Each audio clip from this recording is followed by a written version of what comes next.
So even though cholesterol is lipids or hydrophobic in nature, so it still needs water soluble carrier, okay, because water is the major component in the body. So even though we have different lipid biomolecules, so that's where the structure or the mechanism of having hydrophilic and hydrophobic component of lipids come in.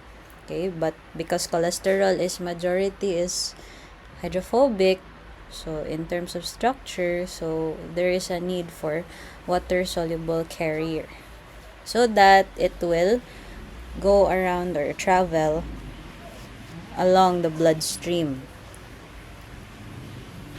So for example, gallstones, so it is actually free cholesterol. Okay, so since our liver regulates or it balances amount of cholesterol, so it is the amount, excessive amount, rather than the presence of cholesterol that is associated with diseases.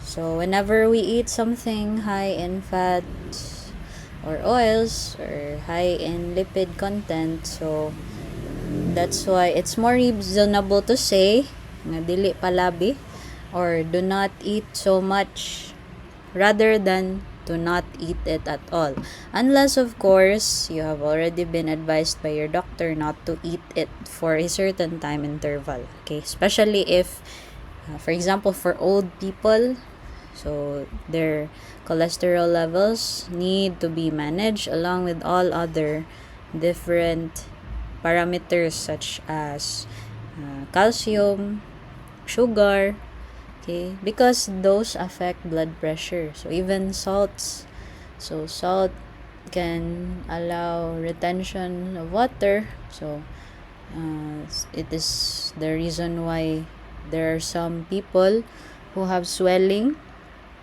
sige sila kaog parat. Okay, so that's one of the reasons why in all things, everything you eat, whether it is carbs, lipid, protein, it should be in moderation. Okay, so the main point here, main idea is it is moderation. Okay, so even alcohol or soft drinks, you should have moderation. Even medicine, okay, dosage is really important to moderate. Okay, moderation, moderate, regulation. Okay, so regulation, moderation when you have consumption. So these are the important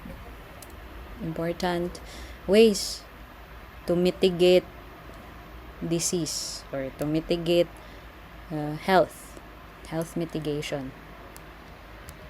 Okay, so aside from cholesterol being a precursor, so from cholesterol in terms of physiological role, so it is the starting material.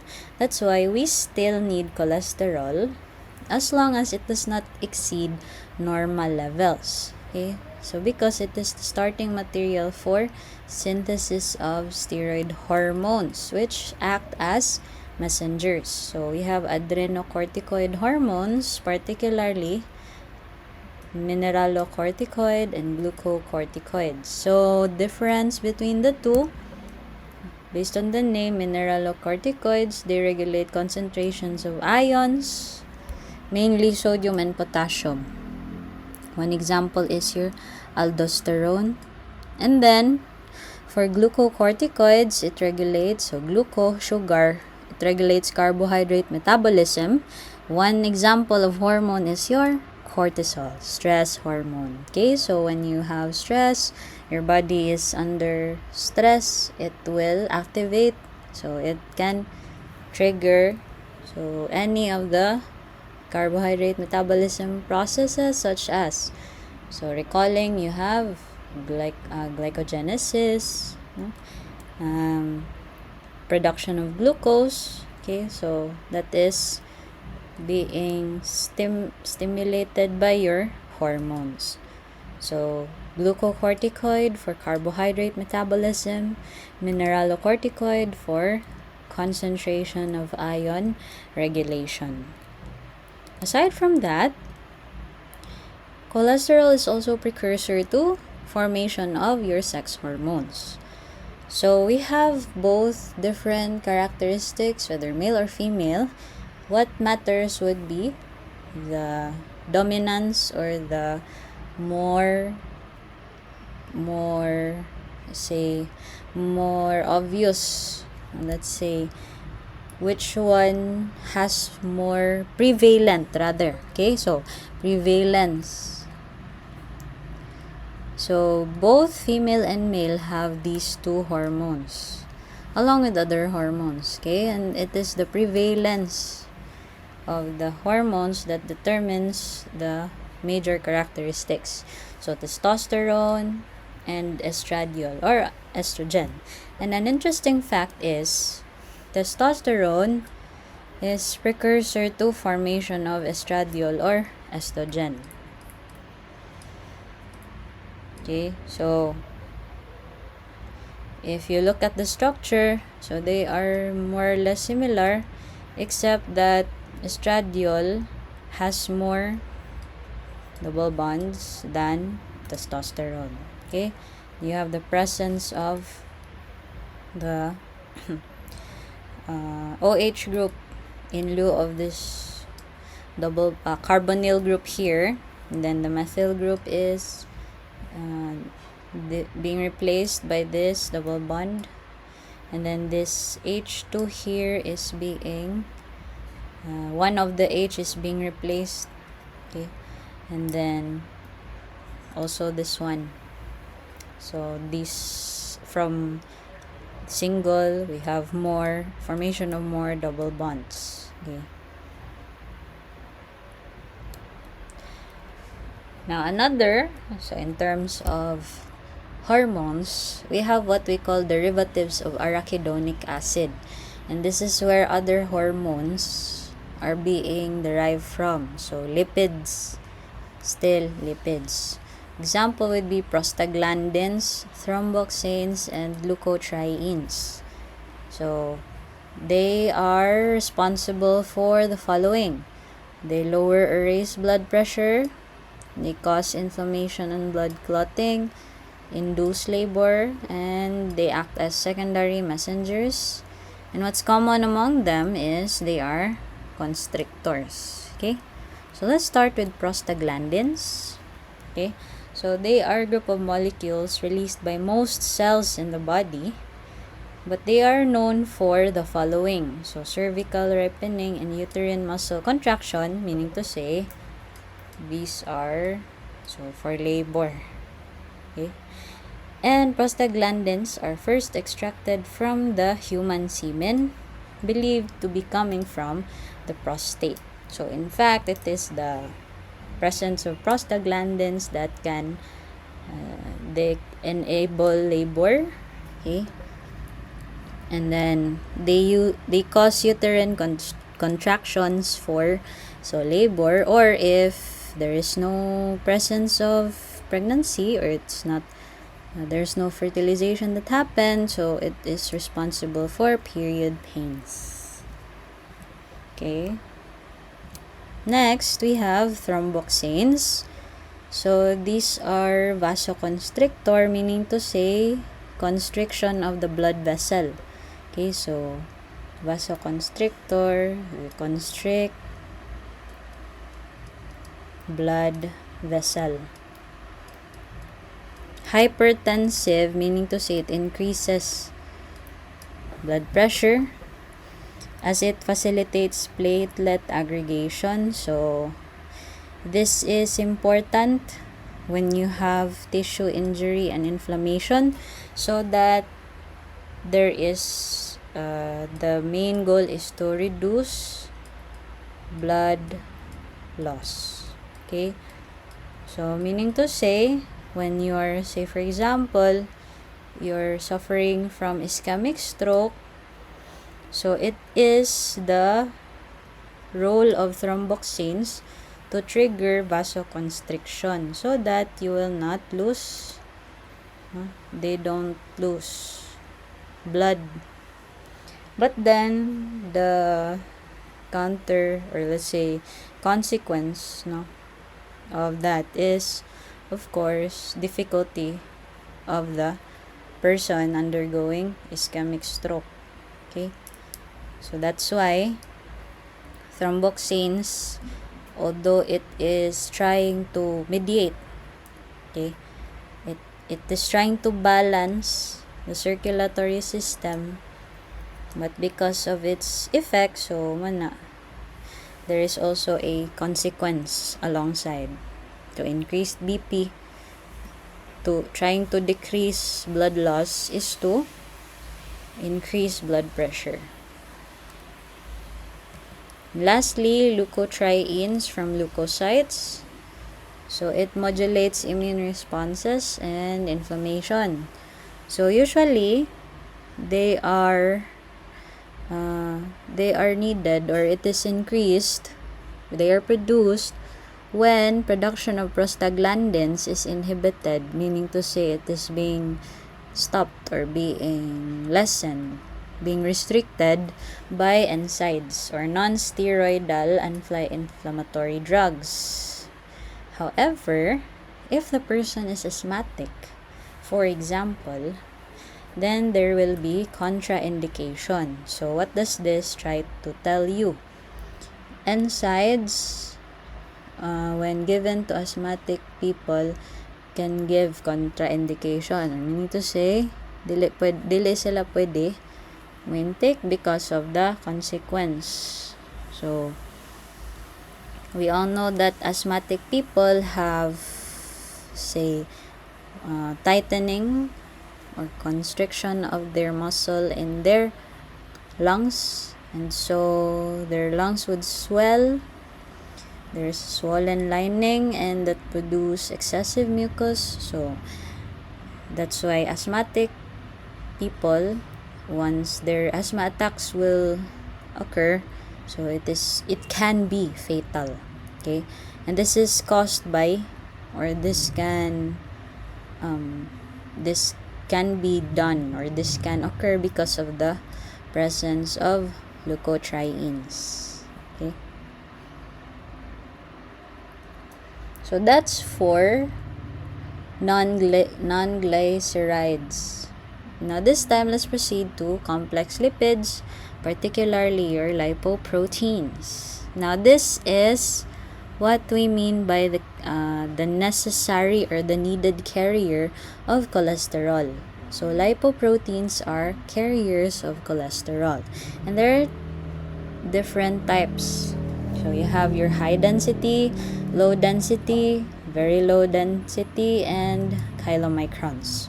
So the highlight for this would be high density, or HDL, your good cholesterol, and low density lipoprotein, bad cholesterol.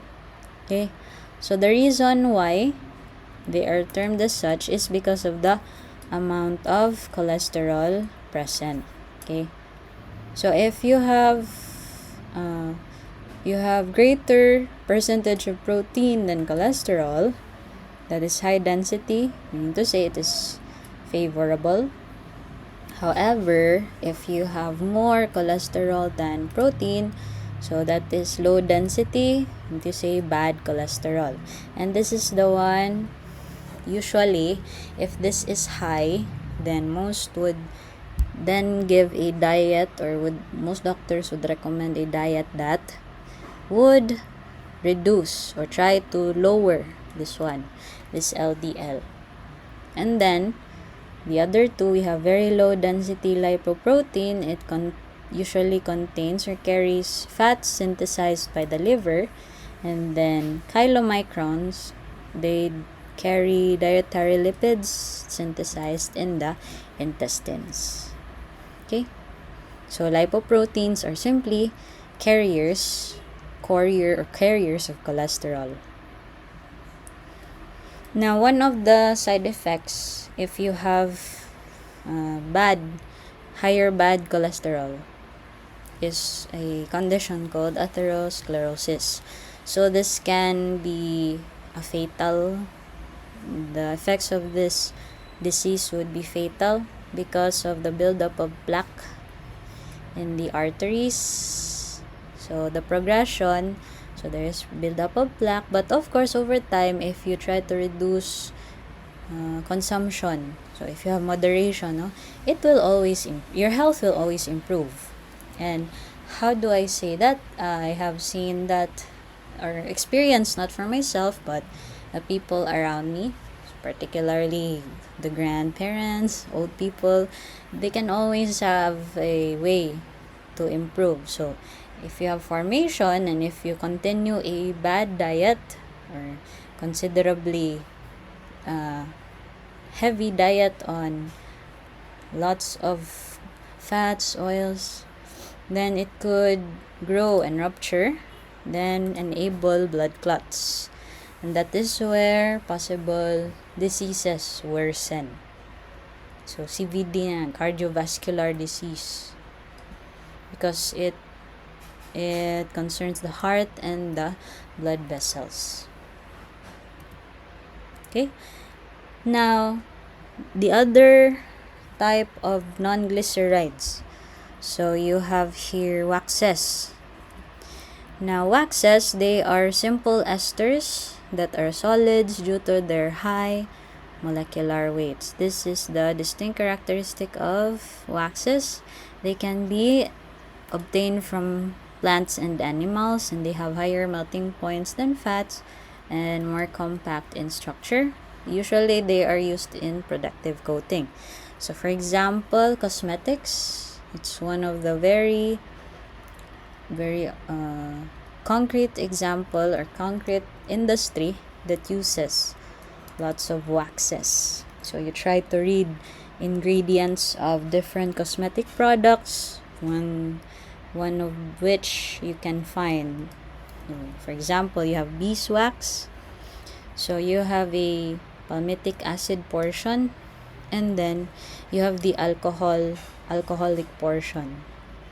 Okay, so they have high molecular weights, thus they have their compact structure and higher melting points. Okay, so you can notice daghan kaayo carbon, so just like the other lipid.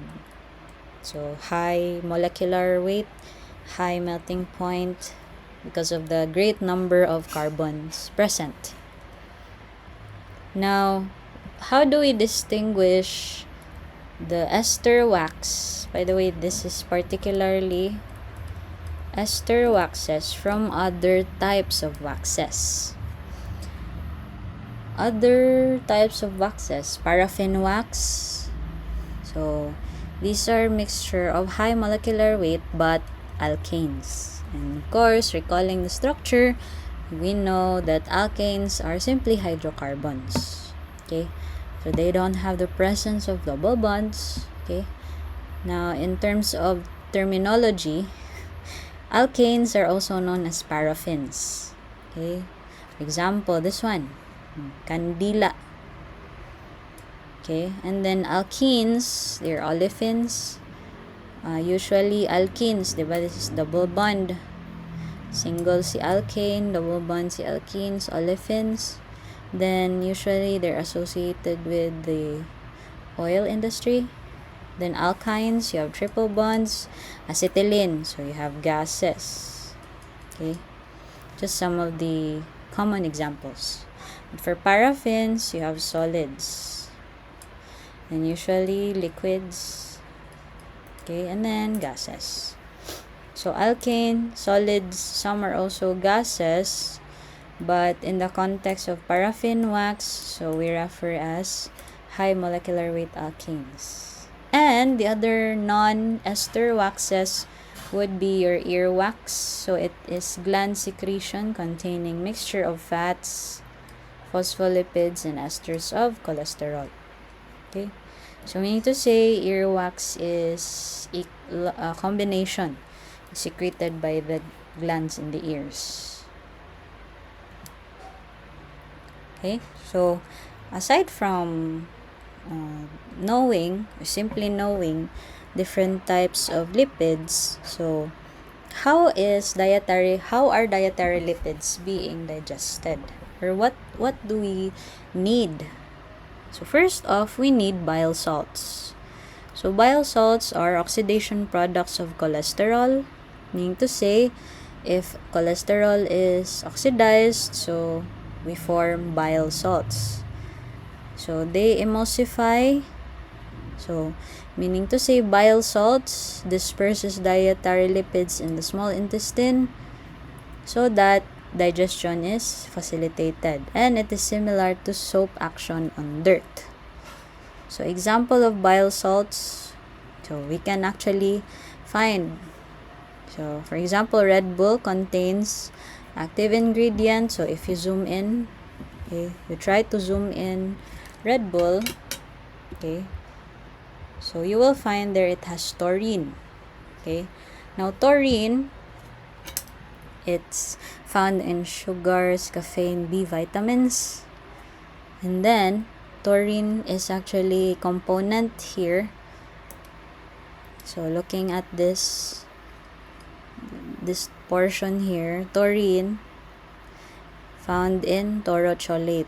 So torocholate is the bile salt containing taurine, which can facilitate digestion of dietary lipids. So one end is strongly hydrophilic. So you have here the negative end. So this is hydrophilic. So this taurine portion, that's why it facilitates digestion, because it can carry the cholesterol in water or aqueous medium. Another example would be glycocholate containing glycine portion. So this is the hydrophilic end. And the rest of the molecules, so the one with the rings, that's hydrophobic. Now, soap mechanism or soap action on dirt. So whenever you have there a soap molecule, we know that soap has hydrophilic head, hydrophobic tail, so it can form micelle. Meaning to say, the moment dirt, for example, oil particles, will adhere. Example, nang hugas mo plato. For example, washing dishes. Okay, and then a plate has grease. Okay, so grease. And you need soap, dishwashing liquid, to clean this up. So grease will be attached or attracted to the tail of the soap molecules. At the same time, the head of the soap molecules will be attracted to water. So this hole here, this is water. Okay, so that formation is what we call micelle, wherein you have a hydrophobic, so the interior is hydrophobic, and then the exterior is hydrophilic in an aqueous medium where the surrounding environment is water.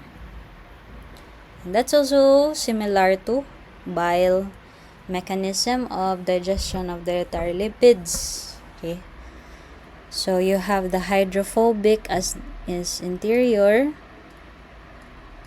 and then hydrophilic is exterior, because the body is composed of water. But for this one, so bile acid, hydrophilic, and acid and water, so they are having more affinity compared to lipid and acid. Okay, so that's the similarities between how dietary lipids being digested and how soap has a mechanism on cleaning. Okay, speaking of bile, so just additional information. So bile is actually made in the liver, stored in the gallbladder. So they help with digestion, absorption, and excretion of fats. Because remember, fats is insoluble in water, so it needs emulsifier and a solubility, so soluble medium. So it is made of the following. So you have bile salts, so katong taurine, phospholipids, and then small percentage of cholesterol and bilirubin. So when we say bilirubin, so this is the yellowish pigment that is produced when RBC, red blood cells, so when they die, they have to be broken down, or when they are needed to be exterminated. What's other term for that? So they're broken down. Now, bilirubin tests are conducted if we're trying to determine whether the liver or gallbladder is functioning properly. And then other parameters in testing, when you have creatinine test, so you're testing the functionality of the kidneys. And then SGPT, or serum glutamic pyruvic transaminase, so you are testing the functionality or condition of the liver, along with bilirubin. So, some follow-up questions. What makes waxes harder and more difficult to melt than fats? So this is found in Chemical Connections 21b. Now, what role does sphingomyelin play in the conductance of nerve signals in Chemical Connections 21d? And what happens to this process in multiple sclerosis? Then, what is the role of progesterone, and similar compounds in contraceptive pills? Fun fact, progesterone is actually found in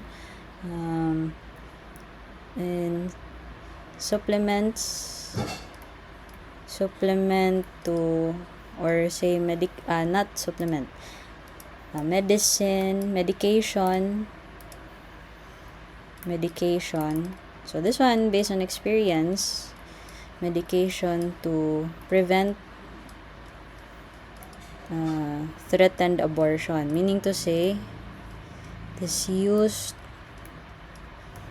to let the baby hang in there.